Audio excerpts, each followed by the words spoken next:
Alright, so I was thinking about this earlier this morning when I woke up. And in our community and just in American culture, period, we get so accustomed to the holidays and birthdays. So I don't know why this was on my mind earlier, but we spoil our kids on their birthdays. We buy them a bunch of clothes, toys, games, all of these depreciating assets that are not doing anything beneficial to our child for the intellectual property. Intellectual property is your mindset, the trades that you learn. For Christmas, we go ahead, we spend hundreds, millions, trillions of dollars every year during these holidays to satisfy our inner feeling that we are providing for our kids. And what I started realizing was that we are in a trap. I don't think personally that we should be spending thousands of dollars every single year to make our kids have an instant gratification. And I'm not saying that you don't get your kids anything for their birthday or for a holiday, but we have to be really intentional about what we do with our kids, because really what we're doing is we're poisoning our kids, because they're going to start expecting these things.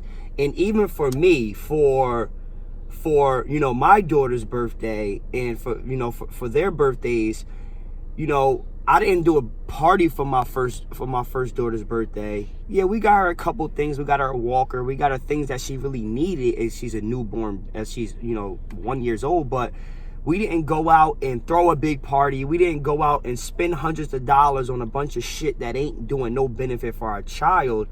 And deep down inside, it kind of hurt me. But at the same time, I'm trying to nurture and build a culture or build a lifestyle behind this way of thinking, because if I give it to my kids now, and then when they're 5 and then they're 10 and then they're 15, they're going to be expecting these things, and they're going to only think that this is the way of life. So what we got to be intentional about is figuring out other ways to give our kids stuff. So instead of spending thousands of dollars on non-producing assets, we got to figure out ways, how can we get our kids around education? How can we get our kids in front of the right books? How can we, give our kids a little bit of their history? Things like that is going to teach our kids that, okay, when my birthday comes, I'm not supposed to get gifts and presents. When Christmas comes, I don't get gifts and presents. I go to events. I learn about history. I get reading cards, flashcards. I go to entrepreneur events. Like, things like that is what's really going to start shifting our culture and bridging a wealth gap. More importantly, bridging the gap of the way that we think in our minds. And that's where it starts at, is the way that we think. So families, stop wasting thousands of dollars on your kids on bullshit because it makes you feel good that they're smiling instantly, because really you're really just hurting them. I watch so many of my younger friends and my cousins who had it all when they were kids, had way more shit than me.